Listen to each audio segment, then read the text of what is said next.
शहीद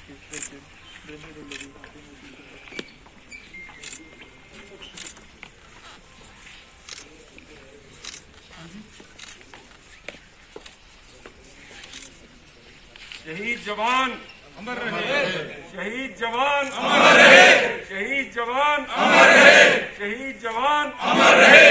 भारत माता की जय, भारत माता की जय, भारत माता की जय, भारत माता की जय, भारत माता की जय।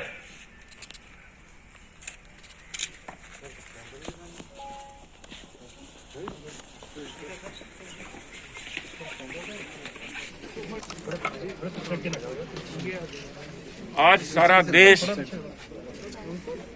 उन हमारे बहादुर सेनाओं के जवानों को नमन करता है, उनको याद करता है और उनके परिवारों के साथ हमारी सहानुभूति है। और सारा देश आज उन शहीदों की यादगार में एकजुट खड़ा है हमारे दुश्मन के दांत खट्टे करने के लिए।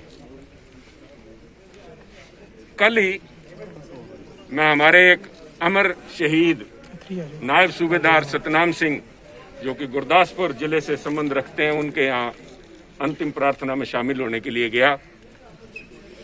उनके परिवार के हौसले देख के मैं समझता हूँ सारे हिंदुस्तान का सीना फख्र से तन जाता है। उसी पिता का जिसके बेटे नायब सूबेदार सतनाम सिंह थे, जिन्होंने चीन के साथ इस कश्म के अंदर अपनी जान कुर्बान की, उनके दूसरे बेटे भी फौज के अंदर हैं। अगर ये इस बिहार यूनिट के अंदर थे सतनाम सिंह, तो उनके दूसरे बेटे सिख रेजिमेंट में अपने देश की हिफाजत के लिए गए हुए हैं।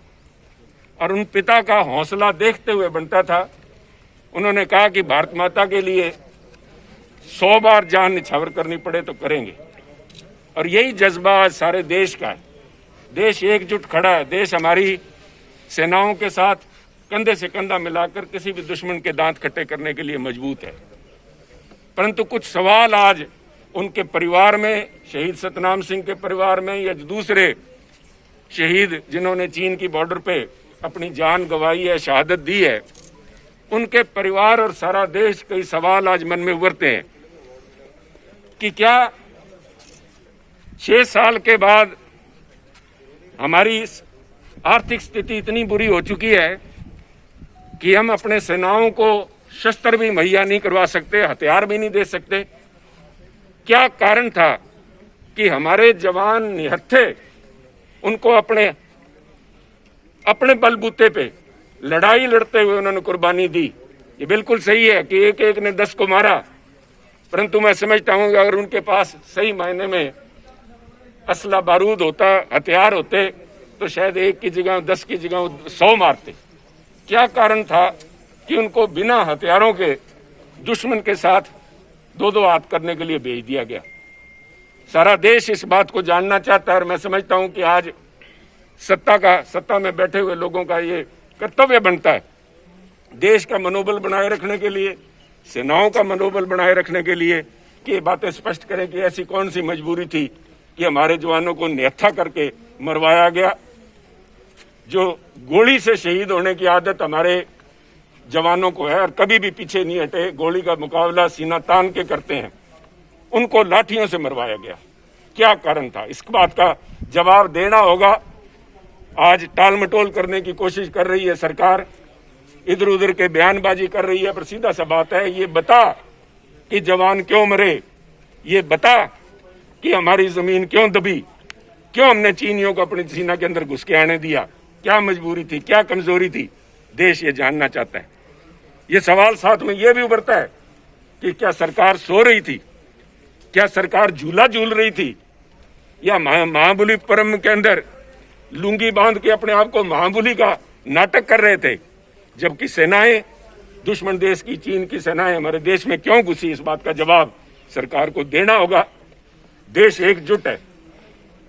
आज अगर कमी है किसी की, हमारी सेनाओं की बहादुरी के ऊपर कोई भी किंतु परंतु नहीं कर सकता, परंतु कमी कहां है कि हमारे जवान शहीद हुए, हमारी सेनाओं के अंदर दुश्मन घुसाया।